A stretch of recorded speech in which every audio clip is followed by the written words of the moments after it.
Nakakulong na si Cedric Lee matapos mapatunayang guilty sa kasong serious illegal detention for ransom na isinampa ng comedian host na si Vong Navarro. Matatandaan na kusang sumuko si Lee sa NBI matapos lumabas ang desisyon ng korte. Samantala, maliban kay Lee, nakakulong na rin sa jail facility sa Mandaluyong ang convicted na modelong si Denise Cornejo at Simeon Raz. Parehong hinatulang guilty na panghabang buhay na pagkakakulong sa kasong illegal detention na inihain ni Vong Navarro laban sa kanila. Nasa Correctional Institution for Women sa Mandaluyong City si Denise, habang ang kanyang fellow convict na si Simeon Raz ay inilagay sa Reception and Diagnostic Center ng New Bilibid Prison o NBP sa Muntinlupa City.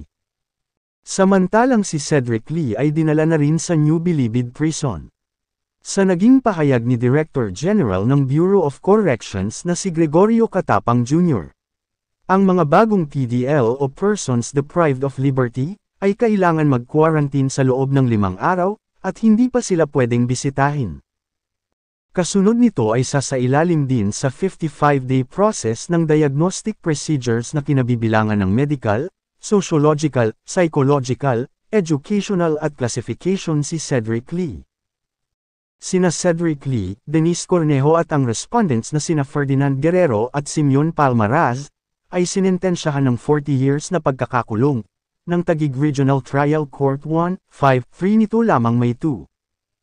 Sa pagkakasakdal nila, ay hindi na sila maaaring makapagpiyansa, ngunit maaari pa rin nilang iapela ang kanilang kaso.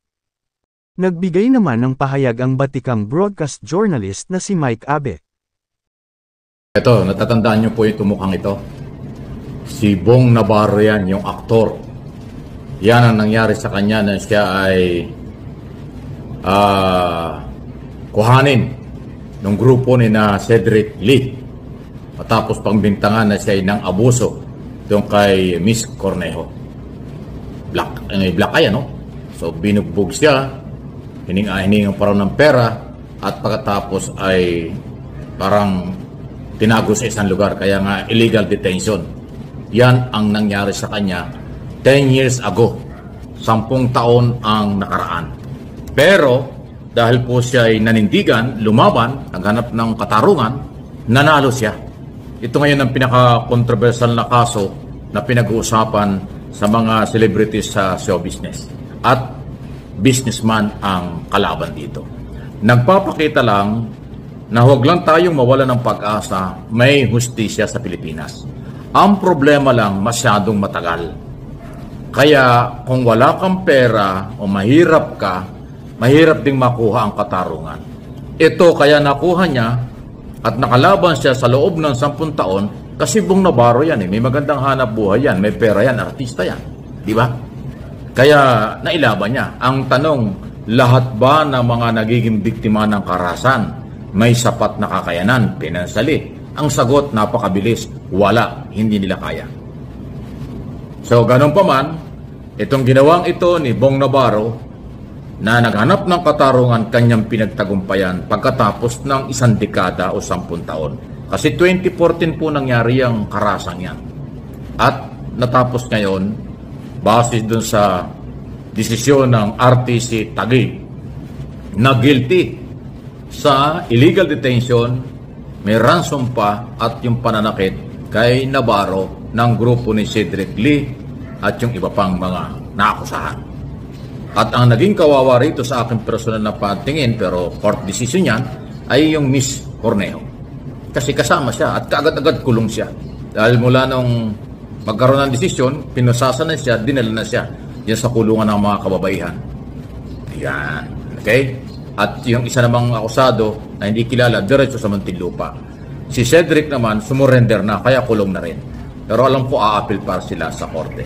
Kaya ko po ito tinapik, pinag-usapan natin dahil para nga mahikayat natin na yung mga biktima ng karahasan, biktima ng kung anong mga pang-aabuso ng ibang tao, huwag kayong mawala ng pag-asa.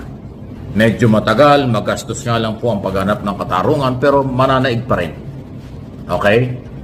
At yan ang dahilan kung bakit pinag-uusapan na ito dahil napaka-controversial nitong kasong ito ni Vong Navarro dahil siya inakusahan na ng rape umano. Yan kay Miss Cornejo. At noon, dahil doon, kinasuhan siya pero hindi na patunayan na dismiss. Pero yung ang ginawa sa kanya na illegal detention at sinaktan siya at meron pang perang hinihiling, ayun naman ho ang kanyang ikinounter na file na kaso at ngayon nanalo siya. Kaya kulong yung mga tao. Yung po si Cedric Lee, negosyante yan. Kilala yan sa negosyo at ma-influensya rin tao pero hindi ho nang ibabaw ang influensya at kung ano man.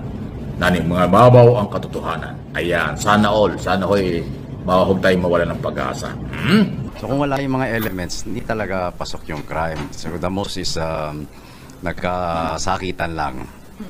Diba? Pumalag din naman siya. So nagkasakitan lang, hindi dapat magkaroon ng life imprisonment. Lalong-lalo na si Denise, siya na nga yung na-rape, siya pa nakakulong. Itong isa, ang dami nang nire-rape, nakalaya pa, nagsasayaw pa sa show niya. Para sa mga karagdagang kwento, huwag kalimutang mag-subscribe at i-hit mo na din ang notification bell para lagi kang updated sa aking mga bagong videos.